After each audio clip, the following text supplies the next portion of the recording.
Doris Holmes of Capitol Heights, Maryland, bought several tickets for last Saturday's big lotto drawing. Her brother, Ken Boyd, lives in Greensboro, North Carolina, where there is no lotto game. So Doris bought 2 tickets with the same numbers, one for her and one for him. Little did they know it would pay off for both of them. I didn't realize I had won until I'd gone to the grocery store and to the drug fair, and I got home, put up the grocery, and I said, I'll sit down and relax. And when I sat down and relaxed, it was more than I anticipated. I didn't get relaxed. I want to get my family in a home. I want to buy a house and hopefully follow in my sister's lead. I couldn't believe it. I came in the house, I guess I came home about 12:30 that night, and the wife was screaming, hollering, little John was hollering, and the dog was hollering. I said, what's wrong, man? He said, Mom hit the lotto. I said, come on, you jabbing. And he said, no, Daddy, she had 2 tickets on it. And I said, oh, yeah? What makes this unusual is it's the first time a brother-sister combo have won, and it's the first time 2 winners have selected their own winning numbers. This first check for more than $29,000 will be followed by yearly checks of $30,500 for each winner for 19 years. It's something that you dream of. At the Rotunda, I'm Brenda Carl, Channel 2 News. The blaze broke out about 12:30 a.m., a fiery inferno which engulfed the home. It was a stubborn basement fire. Firefighters fought for an hour to contain it. Of those who were killed, one was an adult, a 55-year-old man. The rest small children, one less than a month old. Twins who were 5 months old and a 2-year-old. The 4 were foster children, cared for by the owner of the house, a woman named Frances Walker. She was away on a church trip at the time. Anytime you have this kind of a fire, or any kind of a fire, where the lives of children are lost because they're so helpless, for us it's always an even greater tragedy. The fact that they were so young and stood no chance at all. As the neighborhood began to feel the impact of the fire, friends and relatives came to lend their support. This woman came to the scene, asked, "Where is my baby?" and was told there's been a fire. Friends say she is the godmother of one of the children who lived here. And what of Mrs. Walker, the home's owner? All the neighbors say the same thing about her. Love children, her own, everybody else's. She was everybody's mom. You know, she helped everyone out, looked out for everybody in the neighborhood. Mrs. Walker returned to the scene twice today. The second time, she had to be taken away by ambulance. She was so distraught.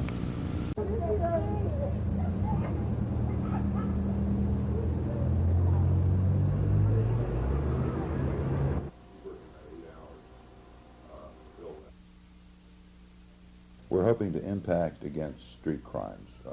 Talking about robberies of people on the street, taxi cab robberies, robberies of convenience stores, and also to have some impact on the number of guns that are walking around in people's pockets or belts.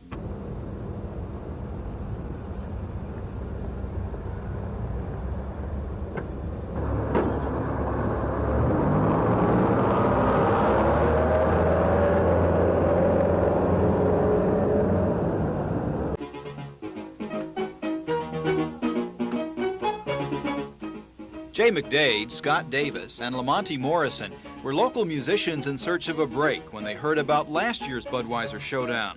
So they put together a full band, rented studio time, and produced an original song called Rescue Me. The exposure would be okay. It would be fun to play with everybody in the band. We like to get together and play. But second prize is $500 worth of equipment. First prize is $1,000, okay, in this area. So you can lose, They called themselves The Groove and spent about $300 getting their song on tape. But Jay McDade had every right to be confident. The tune was strong enough that the band was named a local finalist. That meant more time and money, though. The next step was to appear live at 2 local nightclubs for final judging.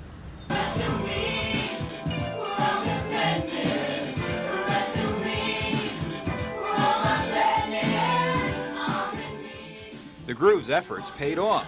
It wound up Baltimore's second-place Bud Showdown winner. That meant its song was heard by regional judges, and it received $500 worth of Fender musical equipment. So what's the problem? Because we got $500 worth of guitar strings.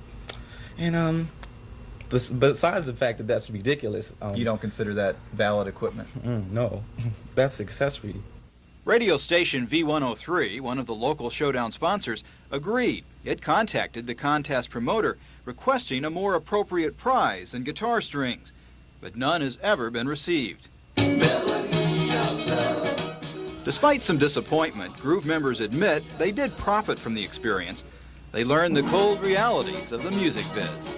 Well, this is what it taught us a lesson, okay, because we had stars in our eyes, and we really learned about the business of music this time, boy.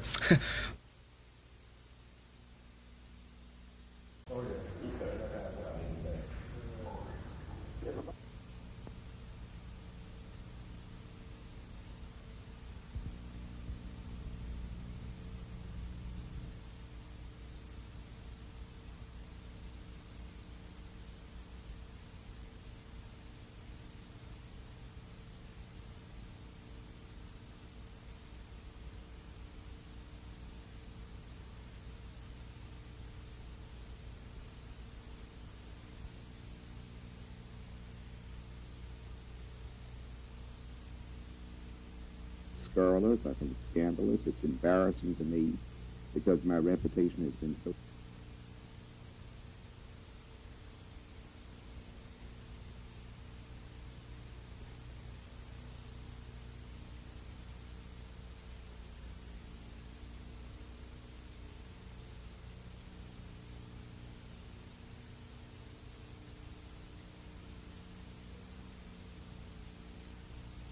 It's $2.50, $8.50. You can go to the cashier. Registration day at Coppin State College. Deciding which classes to take is the order of the day, but the question every student is faced with at the beginning of each semester: And how are you going to pay for it? how will you pay for your education? A big question for all college students, and especially a big question for students at historically black colleges. 70% of all black students are on some form of financial aid.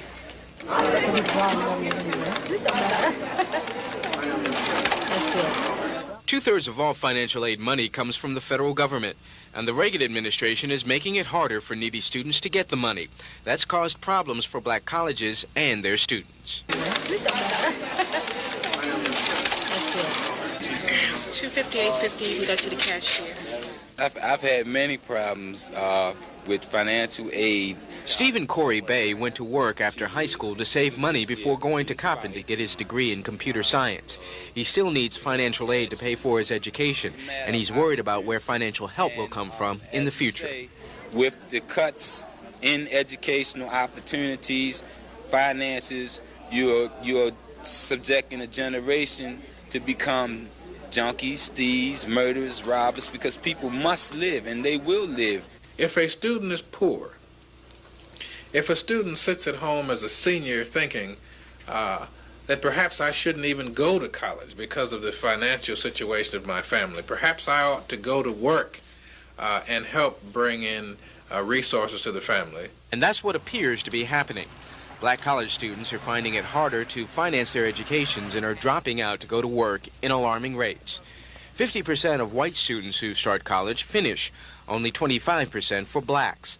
The number of black high school students going on to college is down. The result is a drop in enrollment at black colleges. And the students who are going to college are going to the schools who offer them the best financial aid package. If another institution can give your son or daughter full educational costs and we can't, that's a negative. Historically black colleges have realized they now must aggressively embark on private fundraising efforts to provide money for their students' educations.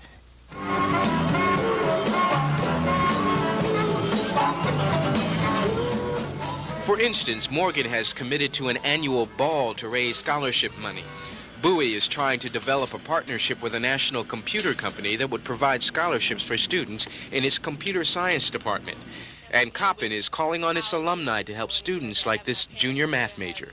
With the scholarship, that really helped me in managing my finances to go to college and pay for my books. How could American citizens who are not able to pay tuition bills go to college if the Congress, which I don't believe they will, I just don't believe, if the Congress went along with the administration and a cut in student financial aid? That's more than just a black problem.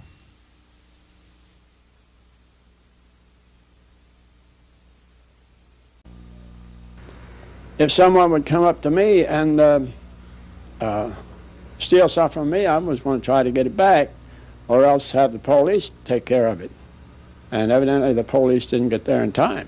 It's the talk of Gay Street on this day after.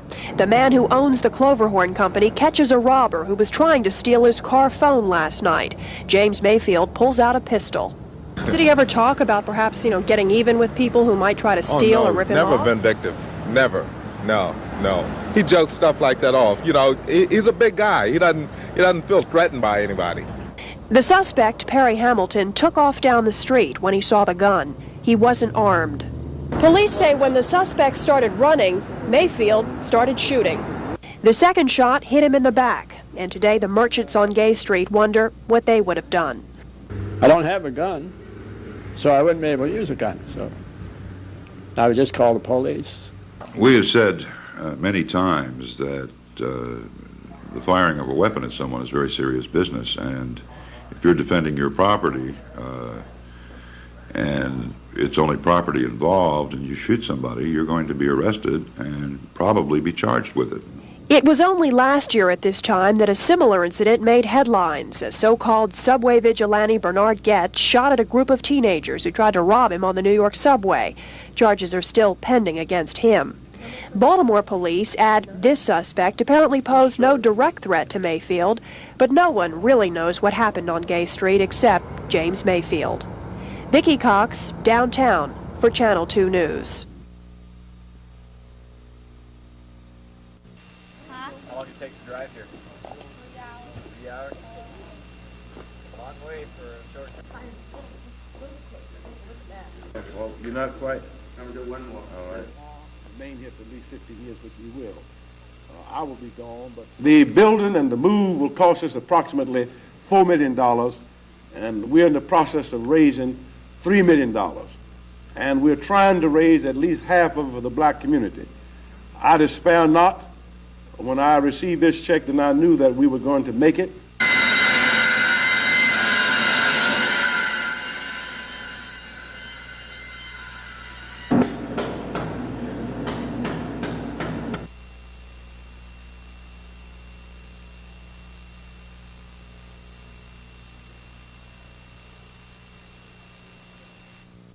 To drink or to use drugs during prom season or at any time during the year.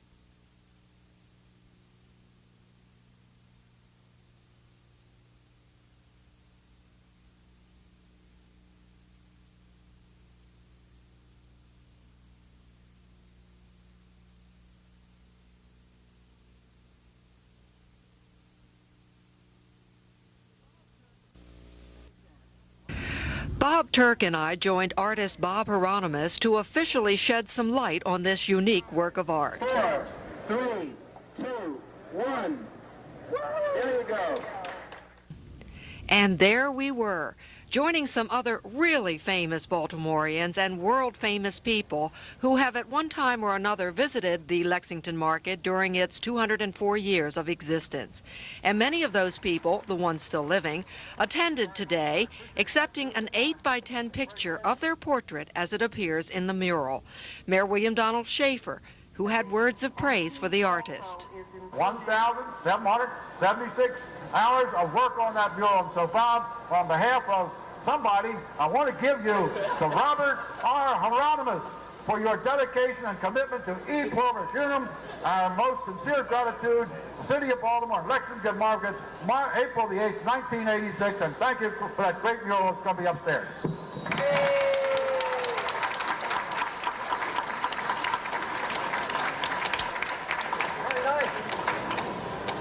Friends, I have a few words A few hundred words of praise from a very proud man for his family and those who helped him in this mammoth project. Others in the mural, John F. Kennedy, his niece, Kathleen Townsend, accepted his picture. Cab Calloway's sister accepted his picture. Steve Boone of the Lovin' Spoonful expressed the pride we all felt. I'm very glad to be part of this mural. I've lived in Baltimore for 16 years. I think the best part about Baltimore is certainly the people here. But the second best thing is the things that they've done to make this city certainly the nicest city in America today. The bird was there, and the birds, Brooks Robinson and Eddie Murray, captured in oil as they have captured our hearts forever, there for all to see. Found it pretty easily. What do you think? It's an honor to be put up here with, all these great names up here, yourself. We're talking Brooks, we're talking Ethel Ennis and everybody, but, it's really, nice to be up here with everyone. Eddie, you're never going to get away from Baltimore now. You're at the Lexington Market. Right. This has got to be home forever. Thank you. It is. It is.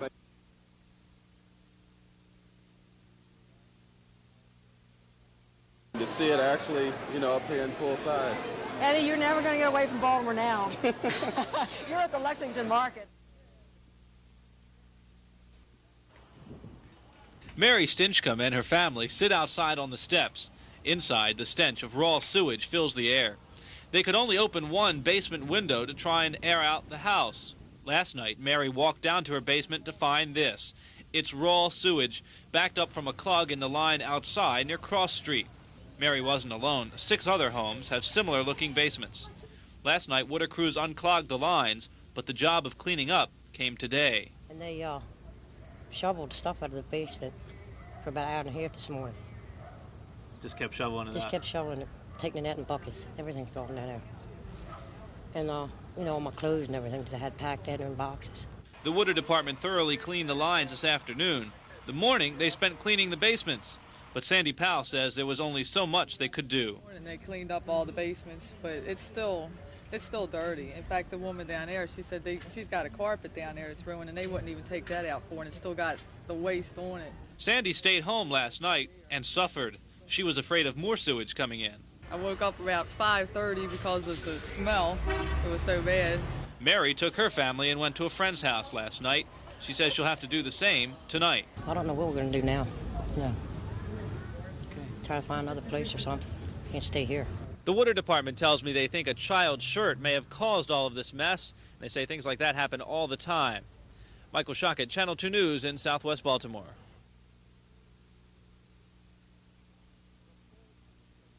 Millions of dollars. The poll paints the bleakest picture yet for Harry Hughes, but it brushes one of the brightest for Barbara Mikulski.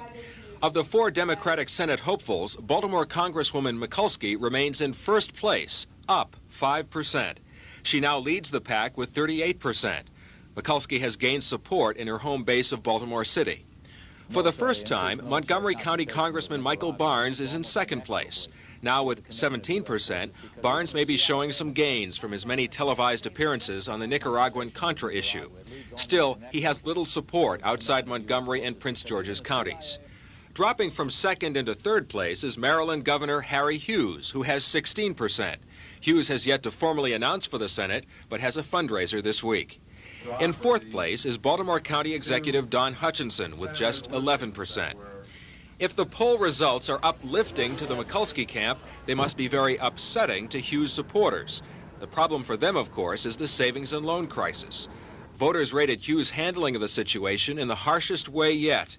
When the crisis began nearly a year ago, 74% thought Hughes did an excellent or good job handling the trouble. Now, just 22% approve of the job he's done. Last May, 9% thought Hughes did a poor job managing the S&L crisis. Now, 44% or 5 times more voters think Hughes has done a poor job. I don't have any comment on it. I think we can change that as we get more information out.